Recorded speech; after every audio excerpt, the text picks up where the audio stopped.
ng magandang umaga. Ating kausapin ngayon ang tagapagsalita ng DSWD, mga kasama.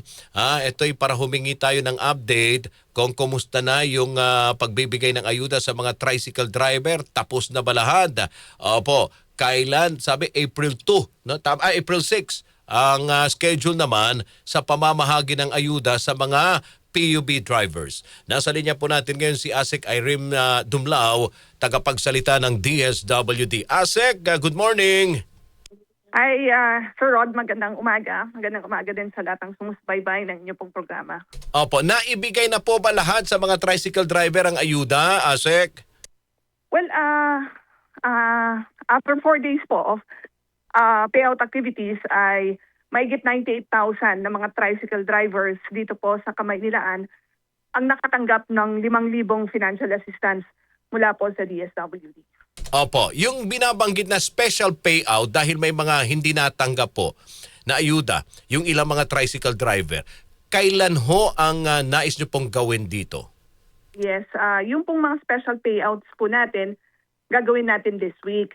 Mga ilang local government units na lamang po yan na merong mga tinatawag natin na mga late submissions of names of tricycle drivers.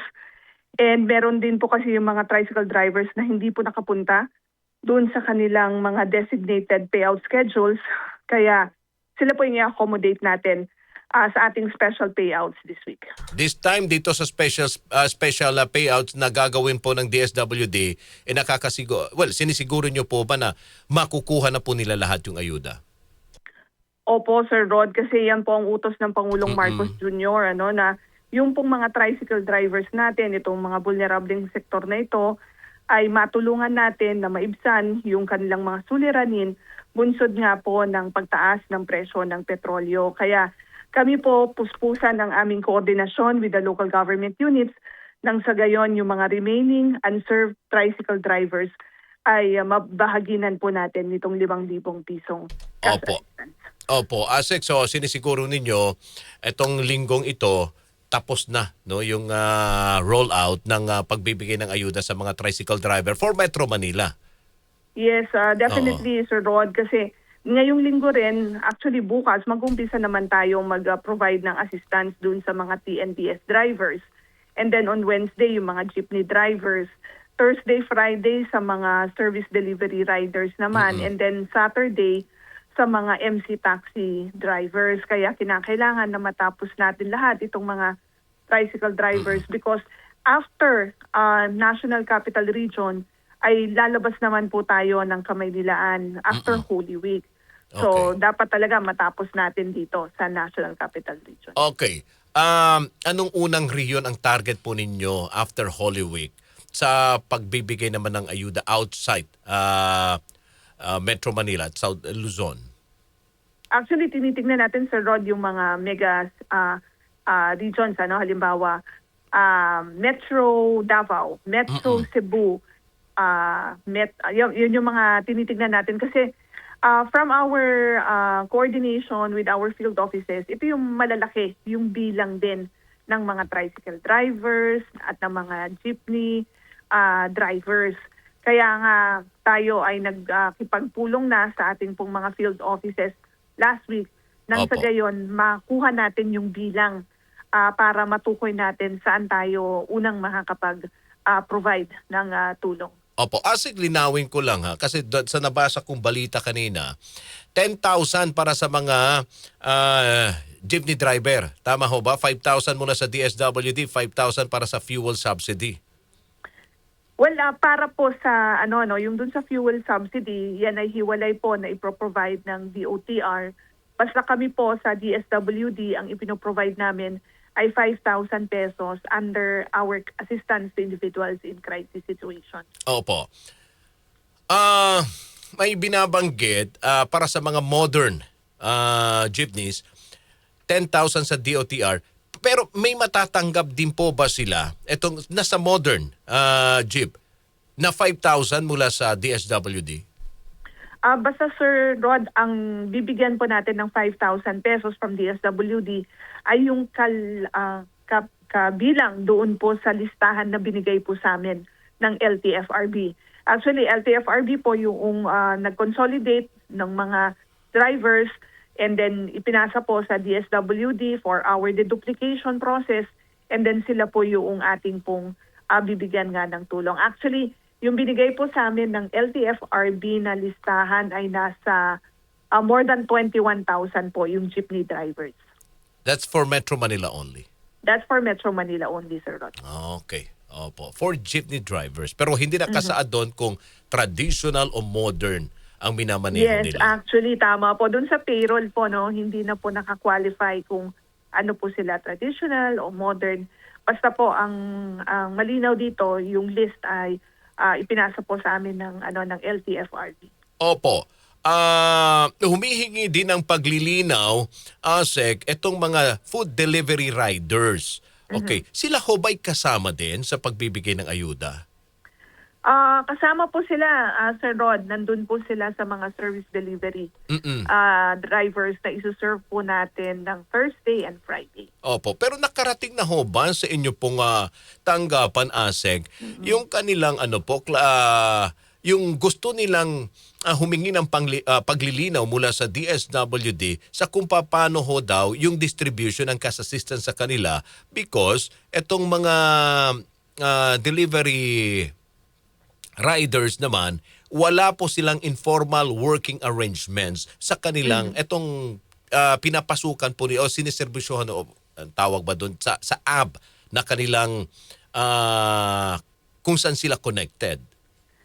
Yes, actually, yan nga po yung when we spoke with LTFRB, we also wanted na ma-clarify din paano yung arrangement because again, DSWD will only be responsible in disbursing the financial assistance. So kung sino po yung nakapaloob doon sa listahan na ipinasa po sa amin ng LTFRB, sila po yung ating pong isuserve. And yung namang pong payout venue, that will be determined in coordination with the local government units.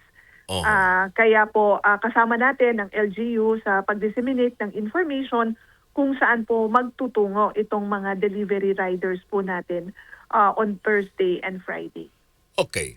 Pero may mga hihingi po kayong mga requirements rito sa pag-claim nila ng ayuda.